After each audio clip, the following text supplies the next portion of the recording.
ورحمة الله وبركاته. الحمد لله وكفى وسلام على عباده الذين اصطفى. أما بعد فأعوذ بالله من الشيطان الرجيم من همزه ونفخه ونفثه. ادعوا ربكم تضرعا وخفية إنه لا يحب المعتدين. معزز حاضرین، آج ہم نماز تراویح میں ہیں. سورۃ الاعراف ختم کیے اور پھر سورۃ الانفال کی 28 آیتیں ہم نے تلاوت کی. آج ہی کی تراویح میں دوسری آیت جس کو ہم نے پہلے رکعت میں پڑھی تھی، اس میں اللہ تعالی بندوں سے خطاب کر رہے ہیں. ادعوا ربکم تضرعا وخفیہ، تم اپنے پروردگار سے دعا کیا کرو. کیسے؟ گڑ گڑا کر اور چپکے چپکے. انہو لا یحب المعتدین، یقیناً اللہ تعالی حد سے نکل جانے والوں کو پسند نہیں کرتے. حاضرین، اس آیت میں دعا کا طریقہ سکھایا ہے اللہ تعالی. عموماً ہم دیکھتے ہیں مسجد میں لوگ کیا کرتے ہیں، دعا کرتے سمے کبھی جذبات میں آ جاتے ہیں. جذبات میں آ کر کے بلند آواز سے دعا کرنا شروع کر دیتے ہیں. اے اللہ مجھے جنت دے، اللہ میری بیٹے کی شادی کروا دے، اللہ وہ کروا. اتنی زور زور سے بلند آواز سے شروع ہو جاتے ہیں، یہاں تک کہ آجو باجو والوں کو سب سنائی دینے لگتا ہے. اور تو اور حد یہ ہے کہ یہاں ہندوستان کی ایک بدعت ہے ہمارے کچھ مسلمان بھائیوں میں. آپ دیکھیں گے اکثر گاؤں قریوں میں افطار سے پہلے وقت مؤذن صاحب یا امام صاحب مائک چالو کرتے ہیں. مائک چالو کر کے تقریباً پونا گھنٹہ دعا کرتے ہیں. اس پر مائک میں. اب پورے گھروں میں عورتیں کیا کرتے ہیں، اپنا پلو پہن کر کے بیٹھ جاتے ہیں. سب آمین آمین آمین آمین. باقاعدہ طور پر رواج ہے. میں آپ کو قریب کی بات کر رہا ہوں، حضور آس پاس کے علاقوں کی یہاں کی بات کر رہا ہوں کہ افطار سے آدھا گھنٹہ پہلے، پونا گھنٹہ پہلے مؤذن صاحب یا امام صاحب مائک باقاعدہ طور پر چالو کر کے ابھی دعا کا وقت شروع ہو رہا ہے کہتے، اعلان کرتے ہیں. پھر اعلان کرنے کے بعد آدھا پونا گھنٹہ وہ روتے رہتے ہیں دعا میں، اردو میں. اور پھر سب گھروں میں عورتیں کیا کرتے ہیں، اس سمے دونوں اپنے ہاتھوں کو پھیلا کر کے آمین آمین کہنا شروع کر دیتے ہیں. دیکھیے، دعا ایک عبادت ہے. شریعت مطہرہ میں جہاں کہیں بھی عبادت کو ذکر کیا گیا ہے، بتایا گیا ہے، تو عبادت کا طریقہ بھی بتایا ہے. یہ شریعت کی خصوصیت ہے. وہ دعا جس دعا میں شرک ہو وہ قبول نہیں ہوتی. وہ دعا جس دعا جو دعا کو بدعت کے طریقے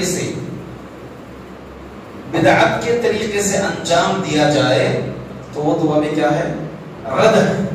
جیسا کہ ہمارے اکثر مسلمان بھائی کیا کرتے مسجدوں میں فرض نماز ہونے کے بعد علی الفور امام صاحب دعا کرنے لگ جاتے ہیں اجتماعی طور پر. اس کا ثبوت ہم کو شریعت میں کہیں پر بھی نہیں ملتا. اجتماعی صورت میں کہیں حج کو نکل رہے ہیں تو اجتماعی دعا رکھی جاتی باقاعدہ طور پر. کوئی نیا گھر بنا لیے تو ٹھنڈک کے طور پر وہاں پر اجتماعی دعا رکھی جاتی کہ 2 گھنٹے دعا کرنے کے لیے مولوی صاحب آنے والے ہیں گھر کو. تو یہ دعا ایک عبادت ہے. شریعت مطہرہ طریقہ سکھائے ہیں. اسی لیے دیکھیں اس آیت میں یہ پورے طریقے رد ہو رہے ہیں. ادعوا ربکم تضرعا، تم اپنے رب کو کیسے پکارو، گڑ گڑا کر کے پکارو، گڑ گڑا کر کے مانگو اللہ تعالیٰ سے. عاجز ہو جاؤ اس کے سامنے، فقیر ہو جاؤ اس کے سامنے. وخفیہ اور چپکے سے پکارو. حدیث میں آتا ہے، بعض لوگ اس کے شان نزول میں ذکر کیے ہیں، مگر حدیث ہے کہ ایک مرتبہ صحابہ اکرام رضوان اللہ علیہم اجمعین دوران حج حالت احرام میں جا رہے تھے، تو تکبیر و تحلیل کہنا ہے نا، اللہ اکبر، جی تکبیر و تحلیلات پڑھتے ہوئے چلتے ہیں حاجی لوگ، خاص طور سے 8 ذی الحجہ سے شروع ہوتا ہے یوم ترویہ سے.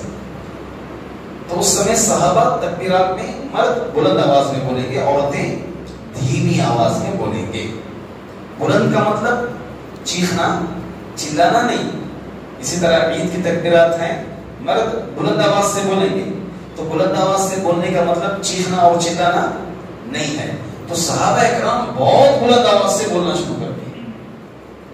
تو اللہ کے رسول صلی اللہ علیہ وسلم نے فرمایا، یا ایھا الناس ارجعوا على انفسکم فإنکم لا تدعون اصم ولا غائبا ان الذین تدعونه سمیع قریب. اللہ اکبر. اے لوگوں، تھوڑا اپنے آپ میں دیکھو، تم جو پکار نا اتنا زور زور سے، صحابہ اتنا زور زور سے تم چلانا شروع کر دیے ہو، تم سوچو، اپنے آپ میں غور کرو، تم کس کو پکار رہے ہو؟ تم کسی گونگے کو نہیں پکار رہے ہو، تم کسی غائب کو نہیں پکار رہے ہیں. اللہ تعالیٰ کا علم حاضر ہے، اللہ کی سماعت دنیا کے ہر گوشے میں حاضر ہے. اللہ بذات خود حاضر نہیں ہے، نعوذ باللہ من ذالک. اللہ بذات خود حاضر نہیں ہے. اللہ کا علم، اللہ کی سماعت، اللہ سمیع ہے، تو ہر ذرے ذرے کو سن رہا ہے، ہر چھوٹی آواز کو، دل کے بھید کو اللہ رب العزت سن رہے ہیں. پھر اللہ کے رسول صلی اللہ علیہ وسلم نے فرمایا، ولا غائبا ان الذین تدعونهم سمیع قریب. تم جسے پکار رہے ہو وہ سننے والا اور بہت قریب ہے نا. اللہ رب العزت جو ہے تمہارے شہرک سے بھی قریب ہے، تمہارے شہرک سے بھی قریب ہے. تمہارے دل میں جو بات کھٹکتی ہے اور جو تمہاری نظریں چراتے ہیں، یہ بھی اللہ رب العزت سب جانتے ہیں. تو دعا کا طریقہ یہ ہے، تضرع و خفیہ، گڑ گڑا کر کے اور خفیہ چپکے سے، آہستہ الفاظ میں، دل سے بھی آپ جو فریاد کریں گے قبول ہو جاتی ہے. اور آپ کو یہ معلوم ہونا چاہیے، ایک بندے کے دل میں دعا کرنے کا جو جذبہ آتا ہے کیسے آتا ہے؟ کیسے آتا ہے؟ اللہ رب العزت ہدایت دیتے ہیں، اللہ دل میں یہ بات ڈالتے ہیں کہ دعا کرو. اللہ اکبر. یہ اللہ کی ہدایت ہے. امام احمد بن حنبل رحمۃ اللہ علیہ کے پاس ایک آدمی آئے، آ کر کے کہا کہ میری ماں بیمار ہے، میری امی بیمار ہے، دعا کرو ان کے لیے. کہے کہ جو دعا ہوگی اللہ قبول کر لے گا. کیا کہے؟ اللہ قبول کر لے گا، جاؤ آپ کی ماں ٹھیک ہو جائے. گئے 2 دن میں بس ٹھیک ہو گئی، واپس آئے.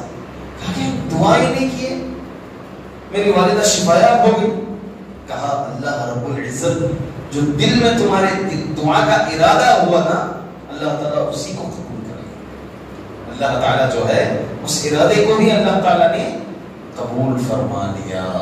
تو اس لیے دعا میں تضرع اور خفیہ، گڑ گڑا کر کے اور آہستہ، مطلب دل سے آپ دعا کریں، دل سے مانگیں، دل کی بات کو. اللہ واللہ یعلم ما فی الصدور، اللہ تعالیٰ دل میں کیا ہے تمہارے سب جانتے ہیں. آگے اللہ تعالیٰ کیا فرمائے؟ انہ لا یحب المعتدین. حد سے بڑھنے والوں کو اللہ تعالیٰ پسند نہیں کرتے. اب حد سے بڑھنے والے کے 2 مفہوم ہیں. ایک تو ہر چیز میں حد سے بڑھنا، دوسرا جو ہے دعا میں حد سے بڑھنا. کس میں؟ دعا میں حد سے بڑھنا. دعا میں حد سے بڑھنا کیا ہے یہ؟ چلیے حدیث ملتی ہے اس سلسلے میں بھی ہمیں. عبداللہ بن مغفل رحم اللہ علیہ، انہوں نے دیکھا جب ہم دعا کر رہے ہیں اللہ تعالیٰ سے حد سے بڑھنا نہیں دعا میں، تو کچھ علماء نے یہ تک ذکر کیا ہے کہ نبیوں سے بڑھ کر کے صالحین جو اللہ رب العزت جنہیں جنت کی بشارتیں دے چکے ہیں، ان سے بڑھ کر کے ہم طلب نہیں کرنا درجات. کیونکہ ہمارا وہ درجہ نہیں ہے، ہمارا وہ لیول نہیں ہے. اللہ تعالیٰ نے لیول دے دیا، محمد صلی اللہ علیہ وسلم کا لیول، اولو العزم کا لیول، پھر نبیوں کا لیول، رسولوں کا لیول، صحابہ کا لیول، اس میں ابو بکر کا لیول ہے نا. وہ درجات ان درجات سے ہے، اور ہم نہیں پوچھنا. کچھ مفسرین نے یہ بھی شرح کیا ہے. تو عبداللہ بن مغفل نے کیا دیکھا اپنے بیٹے کو، اپنے بیٹا دعا کر رہا تھا کہ اللہ مجھے جنت میں دائیں جانب ایک سفید محل عطا فرما دے. فوری طور پر کہا بیٹا اللہ سے یا جنت مانگو اور جہنم سے نجات مانگو. کیا مانگو؟ اللہ سے جنت مانگو اور جہنم سے نجات مانگو. وہ نعمتیں ہیں ادھر، آپ کے لیے نعمتیں ہیں. کیونکہ میں نے رسول اللہ صلی اللہ علیہ وسلم کو کہتے ہوئے سنا، کیا یکون قوم یعتدون فی دعائہ والطہور، کچھ لوگ ایسے آئیں گے جو اپنی دعاؤں میں اور اپنی طہارت میں حد سے تجاوز کریں گے. تو دعا میں کیا چیز نہیں کرنا ہے؟ حد سے تجاوز نہیں کرنا. اسی طرح حد سے تجاوز میں ایک چیز یہ بھی آ جاتی ہے کہ دعا کرتے سمے کبر نام کی چیز نکل جانا. کیا نکل جانا؟ تکبر، غرور. کس کے سامنے بیٹھے ہیں؟ اللہ کے سامنے. وہ فخر کے لائق وہ ہے، کبریائی کے لائق وہ ہے. اب یہ انداز سے بیٹھے ہیں کیسے؟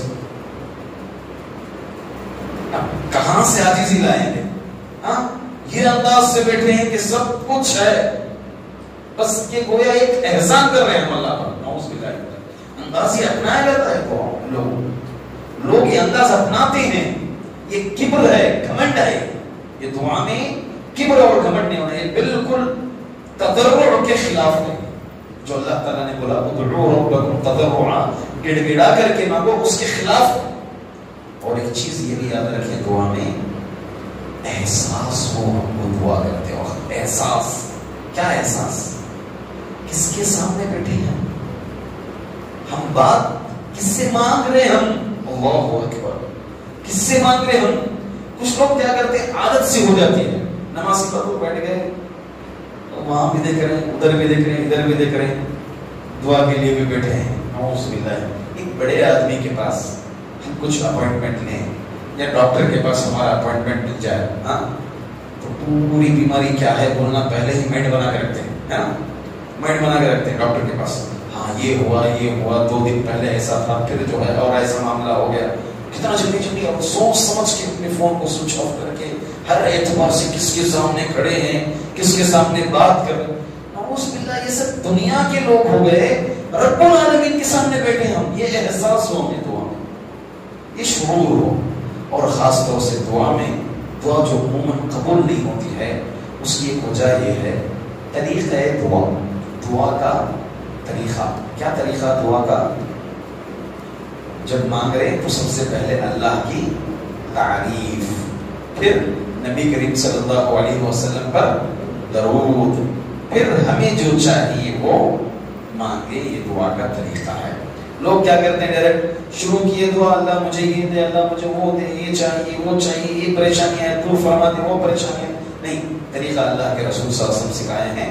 پہلے اللہ کی حمد، اللہ کی تعریف کریں، پھر نبی کریم صلی اللہ علیہ وسلم پر درود بھیجیں، پھر جو ہے جو ہمیں چاہیے، جو ہماری مراد ہے، وہ مراد اللہ تعالیٰ کے سامنے رکھیں. اللہ تعالیٰ سے دعا ہے کہ اللہ تعالیٰ ہمیں سنت نبوی کے تحت دعا کرنے کی توفیق عطا فرمائے. گڑ گڑا کر کے، عاجزی کے ساتھ، چپکے سے دعا کرنے کی اللہ تعالیٰ ہم تمام کو توفیق دیں. ہماری دعاؤں کو، عبادتوں کو، روزوں کو، نمازوں کو، قیام کو، سجود اور رکوع کو اللہ تعالیٰ قبول فرمائے. آمین. سبحانک اللہم و بحمدک، اشہد ان لا الہ الا انت، استغفرک و اتوب الیک.